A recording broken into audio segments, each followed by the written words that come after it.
नमस्कार। हमारी क्लास शुरू करते हैं अभी। आज फिर सभी के लिए कॉमन क्लास है। हमारे टेंस चल रहे हैं, इसके लिए आज एक टेंस क्लियर करेंगे। हमने अभी तक 4 टेंस पूरे कर दिए हैं। प्रेजेंट के 4 कर दिए हैं और एक पास्ट का 5 टेंस पूरे हो गए 12 में से। पास्ट इंडेफिनिट टेंस पूरा हो चुका है।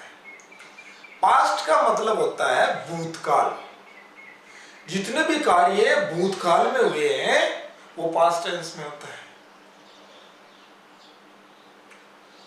तो आज हमारा टेंस, आपको पास्ट इंडेफिनिट टेंस में मेरे विचार से कोई समस्या नहीं होगी। पास्ट इंडेफिनिट टेंस में होता क्या है, बहुत आसान था। जिसमें या ये इस प्रकार की, मतलब कि हिंदी में वह गया वह गई, इस प्रकार के वाक्य में आ गए अंत में, तो वो पास्ट इंडेफिनिट टेंस है। बस पास्ट इंडेफिनिट टेंस के लिए हमें एक नोट याद रखना पड़ता है। पास्ट इंडेफिनिट टेंस के एफर्मेटिव सेंटेंस में कोई सहायक क्रिया नहीं लगती है। हेल्पिंग वर्ब एफर्मेटिव में नहीं लगती है और उसकी जगह वर्ब की सेकंड फॉर्म आती है। बाकी जो पास्ट इंडेफिनिट टेंस के नेगेटिव, इंट्रोगेटिव और इंट्रोगेटिव नेगेटिव सेंटेंस में हेल्पिंग वर्ब डिड लगती है और डिड के साथ हमेशा वर्ब की फर्स्ट फॉर्म आती है। ये चीज आपको ध्यान रखना है। तो आपका इस प्रकार पास्ट टेंस आराम से आप कर सकते हो। आज हम चल रहे हैं past continuous tense. Past continuous tense का मतलब होता है जो भूतकाल में, मतलब पास्ट टाइम में कोई भी काम चला है, मतलब कुछ देर के लिए, कुछ समय के लिए कंटिन्यू चला है लेकिन पूरा हो चुका है अभी। मतलब कुछ समय के लिए चला है लेकिन अभी खत्म हो गया है, वो पास्ट टेंस। मतलब कि कुछ समय के लिए कोई भी काम जारी रहना। अब देखो भूतकाल में तो किस बारे में, उसने देखा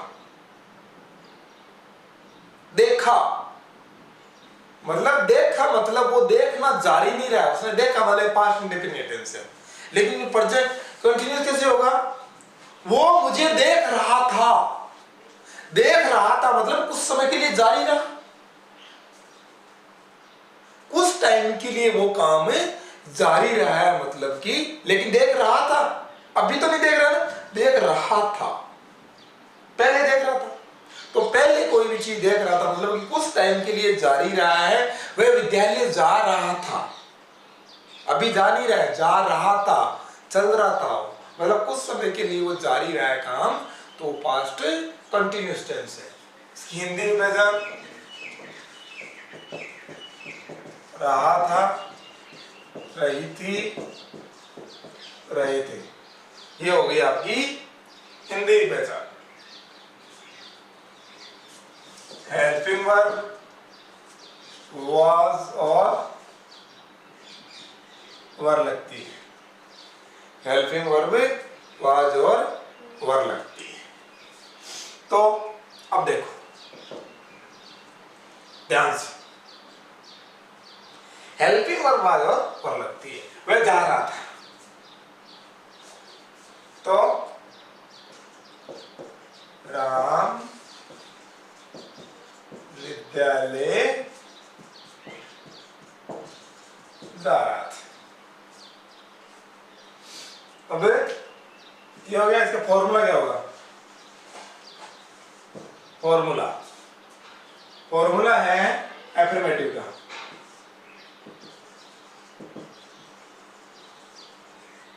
एफर्मेटिव सेंटेंस क्या है, सब्जेक्ट प्लस वाज या वर। एक वचन के साथ लगेगी वाज और बहुवचन के साथ वर, प्लस वर्ब की first form plus ING plus object. ये फॉर्मूला है। तो देखो सबसे पहले सब्जेक्ट क्या है, राम। अब मैंने क्या बताया था, ये कर्म है, ये क्रिया है। तो हिंदी में कर्म पहले आ जाता है, लेकिन इंग्लिश में क्रिया पहले आती है। जब कोई भी वाक्य बनता है तो हिंदी में कर्ता तो सबसे पहले आता ही है, कर्ता के बाद हिंदी में तो क्या आता है, कर्म पहले आता है, ऑब्जेक्ट जो है वो पहले आता है। लेकिन इंग्लिश में वर्ब जो क्रिया है वो पहले आती है, उसके बाद ऑब्जेक्ट आता है। तो वर्ब कौन सी है, जाना। तो हमारा क्या है, वाज या वर्ब। हेल्पिंग वर्ब लगानी है पहले, राम एक वचन है तो वाज लग जाएगा। अब वर्ब कौन सी है, जा रहा था, गो। इसमें क्या करना था, आईएनजी जोड़ना था, गोइंग। आगे कहाँ जा रहा था, टू विद्यालय, तो स्कूल। इसी प्रकार तुम दौड़ रहे थे, दौड़ रहे थे, हो गया। सेम वही, यू को इंग्लिश में क्या बोलेंगे, तुमको यू। अब यू एक वचन है, बहुवचन है, हेल्प यू लगा नहीं, तो वर। इसके आगे दौड़ना हो क्या बोलते हैं, run, running. You were running, object कुछ है नहीं, तो यू वर रनिंग, बस आसान है। अफर्मेटिव सेंटेंस इस प्रकार कर सकते हो। हाँ, अब अगला सेंटेंस कौन सा है, नेगेटिव। नेगेटिव सेंटेंस, नकारात्मक वाक्य। नकारात्मक वाक्य कौन सा है, नकारात्मक नोट लग जाता है। यदि आपको कोई भी टेंस की हेल्पिंग वर्ब और मेन वर्ब के बारे में पता है तो आप आराम से कर सकते हो। जैसे हमने पहले कौन से बनाया था, राम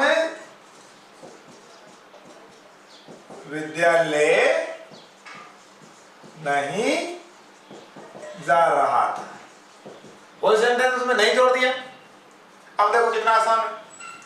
इसका नेगेटिव का सब्जेक्ट हो गया प्लस हेल्पिंग वर्ब वाज या वर प्लस नॉट प्लस वर्ब की फर्स्ट फॉर्म है आईएनजी प्लस ऑब्जेक्ट। सेम वही, सब्जेक्ट राम,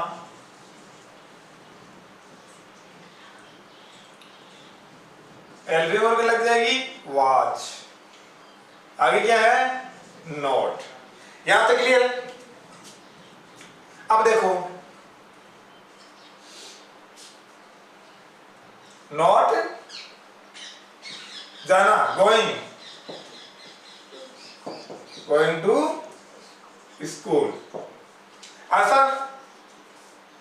जैसे एक और बनाते हैं, अगला हमने क्या दिया था, तुम नहीं दौड़ते हो, दौड़ रहे थे, सॉरी, तुम नहीं दौड़ रहे थे। रहे थे आ गया, मतलब पास्ट कंटिन्यूअस टेंस है, सीधा सा सब्जेक्ट यू, तुम प्लूरल है, वर आ जाएगा, नॉट का नॉट आ जाएगा, दौड़ना रन, रनिंग। ये क्लियर हुआ, ये पास्ट कंटिन्यूअस टेंस का नेगेटिव सेंटेंस है, कर सकते हो आराम से। अब इंट्रोगेटिव सेंटेंस आगे, इंट्रोगेटिव आगे इस प्रकार बनाएंगे। इंट्रोगेटिव में कुछ नहीं करना है, सिर्फ हेल्पिंग वर्ब में पहले ले आनी है, और कुछ नहीं है। इंटरोगेटिव,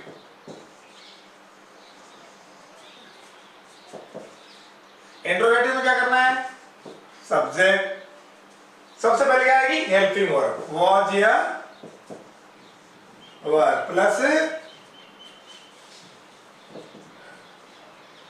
सब्जेक्ट प्लस वर्ब की फर्स्ट फॉर्म में आईएनजी प्लस ऑब्जेक्ट और अंत में क्वेश्चन मार्क। वही वाक्य बना दो जी, क्या राम विद्यालय जा रहा था?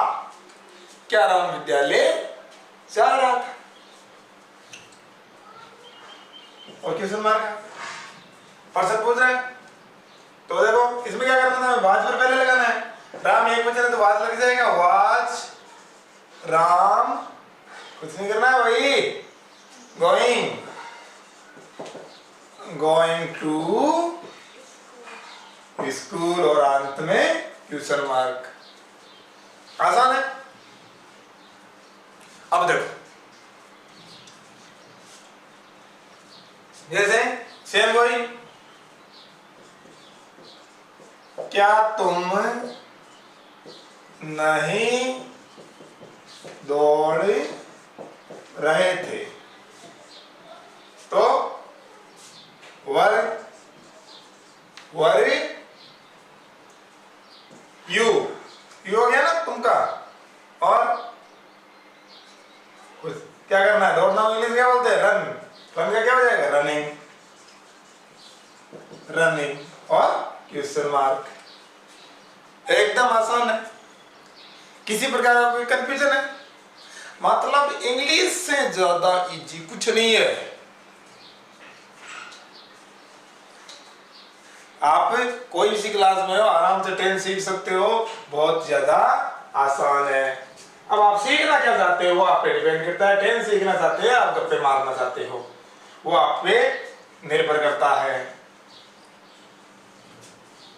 अब सेम हमारा में क्या होता है, पास्ट कंटिन्यूअस का interrogative negative sentence, interrogative negative sentence. इसमें क्या हो जाएगा, वाज या वर। फॉर्मूला में क्या हो जाएगा, पहले आ जाएगा इंट्रोगेटिव है तो इसके बाद आ जाएगा subject plus note plus verb की फर्स्ट फॉर्म में आईएनजी प्लस ऑब्जेक्ट। जैसे क्या राम विद्यालय नहीं जा रहा था? जा रहा था। तो क्या हो जाएगा, सबसे पहले वाज या वर्ब लग जाएगा, तो was Ram not going to school और अंत में क्वेश्चन मार्क। आसान है, आराम से सेंटेंस बना सकते हो। बस ध्यान देना है, ये आपको सिर्फ फॉर्मूले याद रखने हैं और फॉर्मूले में कुछ नहीं है, तरीका सब में सेम है। आपको पता होना चाहिए हेल्पिंग वर्ब कहाँ लग रही है और मेन वर्ब कहाँ लग रही है सब्जेक्ट के बाद। ये चीज आपको अच्छे से पता है तो आप आसानी से कर सकते हो, लेकिन आपको पता याद रखना पड़ेगा कि हेल्पिंग वर्ब क्या लगती है और मेन वर्ब क्या लगती है। ये चीज आपको सही से पता है तब आप कर सकते हो। अब आपको पूछे जाए कि पास्ट इंडेफिनिट टेंस क्या होता है, हेल्पिंग वर्ब क्या लगती है, आप सीधा बोलोगी वाज या वर लगती है, तब तो मतलब गए काम से। दिमाग में समझ लेते I am going, I was going, बस इतना ही याद रखता है तो कुछ नहीं होगा। आपको हेल्पिंग वर्ब और मेन वर्ब के बारे में पता होना चाहिए। थोड़े से आपको ध्यान देना है वर्ब की कौन सी फॉर्म है कौन सी फॉर्म नहीं है, ये चीजें फर्स्ट फॉर्म कौन सी है, सेकंड फॉर्म कौन सी है, थर्ड फॉर्म कौन सी है, ये आपको सही से याद रखना पड़ेगा। हमारी सबसे बड़ी कमी यही है कि हमें बहाना मिल जाता है, इंग्लिश कम आवा मतलब बाकी सब आवे, तो इंग्लिश आप याद ही कौन करा, इंग्लिश हाँ ध्यान दे वाली बात, ठीक है। अब हमारा पास्ट कंटिन्यूअस टेंस पूरा हो गया। अब मैंने वाक्य बना के दिखा दिए। अब ये 4 वाक्य हैं जो आपको बनाने हैं, मैंने डाले शब्द में। विजय और किरण दौड़ रहे थे, पूनम और सोनू नहीं झगड़ रही थी। क्या तुम सो रहे थे, क्या वह नहीं नाच रहा था। ये 4 वाक्य हैं जो आपको बनाना है। अब अगली चीज आपको कुछ मीनिंग है वो करने हैं। WL वाक्य चलना, CH यानी पीछा करना, FIGST फाइट यानी झगड़ना, TRY ट्राई यानी कोशिश करना, CLOS क्लोज यानी बंद करना, और OPEN ओपन यानी खोलना। ये आपको